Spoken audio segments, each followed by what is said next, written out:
सास का जुल्म और बहू की चुप्पी। क्या बहू सिर्फ सेवा करने के लिए जन्म लेती है? क्या उसका कोई दिल नहीं होता? ये सवाल हर उस बहू के दिल में चलता है जो दिन रात अपमान झेलती है। सुहानी भी उन्हीं में से एक थी। शादी के पहले दिन से ही उसने सोचा था कि वो अपने पति का घर स्वर्ग बना देगी, लेकिन किस्मत ने उसे ऐसे रिश्ते दिए जिनमें प्यार नहीं, बस ताने और जुल्म लिखे थे।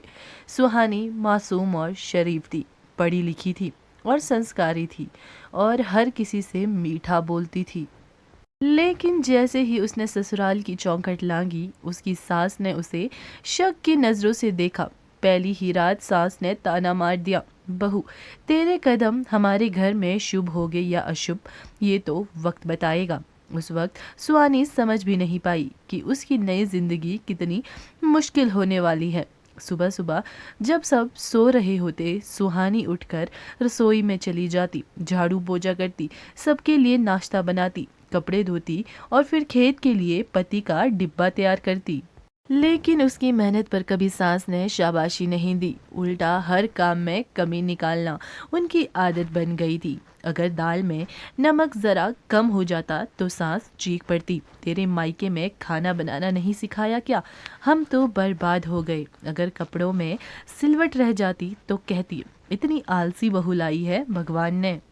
सुहानी चुप रहती, आंसू पोंछती और अगले दिन और मेहनत करती। सास के दिल में जलन की आग हमेशा भड़कती रहती। गांव की औरतें जब जब सुहानी की तारीफ करती, बहुत सुंदर बहू है, कितनी शरीफ है, सास का चेहरा लाल हो जाता। वो चाहती थी कि लोग सिर्फ उसकी इज्जत करें, लेकिन सबकी नज़रें बहू पर टिक जाती।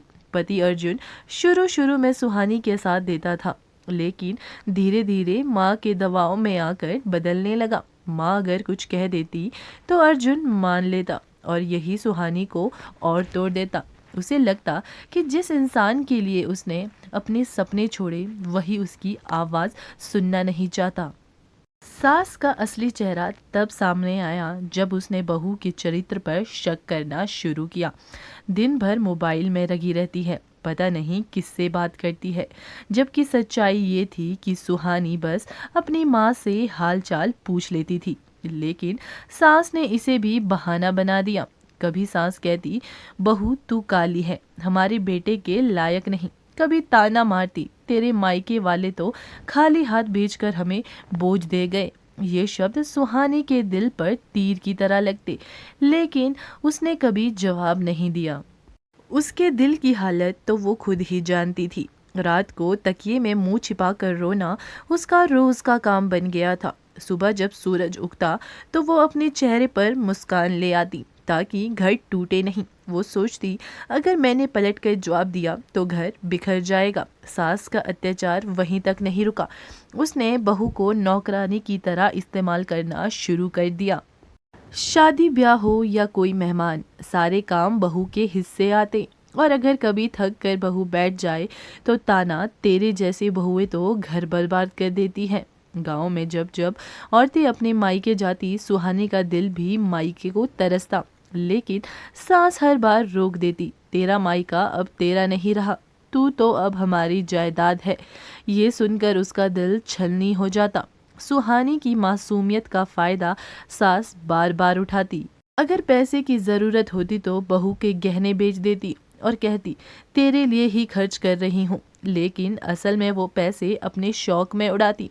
पति अर्जुन भी धीरे धीरे माँ की बातें सच मानने लगा। अगर सुहानी शिकायत करती तो वो कह देता, तू ही जरूर गलती करती होगी, मेरी माँ क्यों झूठ बोलेगी। ये सुनकर सुहानी का दिल हर बार चकनाचूर हो जाता।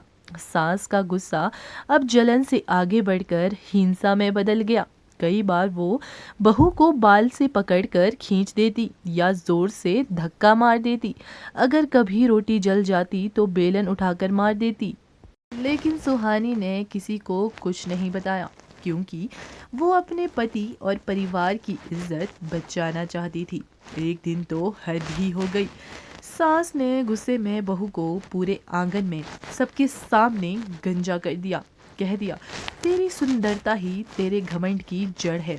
अब देखूंगी लोग तुझे कैसे परी कहते हैं।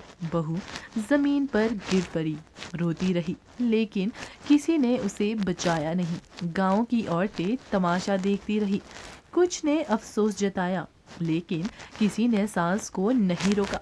सबको डर था कि अगर उन्होंने सास का विरोध किया तो कल वही हाल उनका होगा। बहू का दिल उस दिन पूरी तरह टूट गया।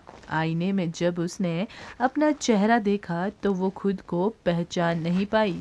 जिस लड़की को लोग रानी कहते थे वो आज कैदी जैसी लग रही थी। उसका दिल चीख उठा, हे भगवान, क्या बहू होना इतना बड़ा अपराध है। उस रात सुहानी ने घर छोड़ने का मन बना लिया, लेकिन माँ की दी हुई सीख उसे याद आई, बेटी, हर रिश्ते को निभाने की कोशिश करना। उसी वक्त उसने तय किया कि वो भागेगी नहीं, बल्कि सब झेलते हुए अपनी पहचान बनाएगी। सुबह होते ही उसने खुद को संभाला, गांव की बच्चियों को पढ़ाना शुरू किया। धीरे धीरे उसकी इज्जत बढ़ने लगी। लोग कहने लगे, गंजा होने के बावजूद ये बहू कितनी हिम्मती है। ये सुनकर सास का गुस्सा और भी बढ़ा, लेकिन अब सुहानी चुप नहीं थी। अब वो सास की हर बात सहती ज़रूर, लेकिन टूटती नहीं। अगर सास ताना मारती तो वो चुपचाप काम में लग जाती, लेकिन उसके चेहरे पर मायूसी की जगह आत्मविश्वास झलकता। धीरे धीरे गांव की औरतें भी सुहानी से जुड़ने लगी।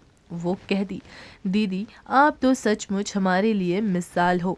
आपने जुल्म सहकर भी हार नहीं मानी। सास की चालें वहीं की वहीं रह गई। वो जितना बहू को नीचा दिखाना चाहती, उतना ही बहू लोगों की नज़रों में ऊंची हो जाती। ये देखकर सांस भीतर से घुटती रहती। एक दिन अचानक सांस बीमार पड़ गई। पूरा घर परेशान था, लेकिन सबसे पहले बहू ही उसके पास पहुंची। उसने अपनी नफरत भुलाकर सांस के लिए दवा बनाई, रात भर उसकी सेवा की। सांस ने आंसू भरी आंखों से बहू की ओर देखा और बोली, मैंने तुझ पर बहुत जुल्म किए हैं, तुझे सताया है, तुझे अपमानित किया है, लेकिन आज समझ आया कि असली औलाद तो तू ही है। मैं अपनी जिम्मेदारी निभाऊंगी। आप चाहे मुझे जितना भी सताए, मैं आपको कभी छोड़ूंगी नहीं। सास ने उस दिन के बाद अपनी सोच बदल ली और वो बहू की तारीफ करती, गांव की औरतों से कहती, मेरी बहू ही मेरी असली बेटी है। सुहानी ने अपने धैर्य और नेक दिल से वो जीत हासिल की जो शायद लड़ाई से कभी नहीं मिलती। गांव की औरतें अब अपनी बेटियों को कहती, अगर बहू बनो तो सुहानी जैसी बनो, और अगर सास बनो तो उसकी सास जैसी मत बनना। धीरे धीरे सुहानी के बाल भी वापस आने लगे, लेकिन अब उसके लिए बाल या सुंदरता मायने नहीं रखती थी। उसके लिए मायने रखता था उसका आत्मसम्मान और उसकी पहचान। उसकी कहानी सुनकर हर बहू रो पड़ती, क्योंकि हर किसी ने कहीं ना कहीं ये दर्द झेला था जो सुहानी ने सहा। लेकिन उनमें से हर एक ने सुहानी से ये सीखा कि चुप्पी हमेशा कमज़ोरी नहीं होती। कभी कभी चुप रहकर भी इंसान जीत सकता है। आज भी जब लोग उससे पूछते हैं, तो इतना सहने के बाद भी टूटी क्यों नहीं, तो वो मुस्कुराकर कहती है, क्योंकि मैं बहू हूँ और बहू कभी टूटती नहीं। वो हर दर्द को सहकर भी परिवार को जोड़े रखती है। ऐसी ही वीडियो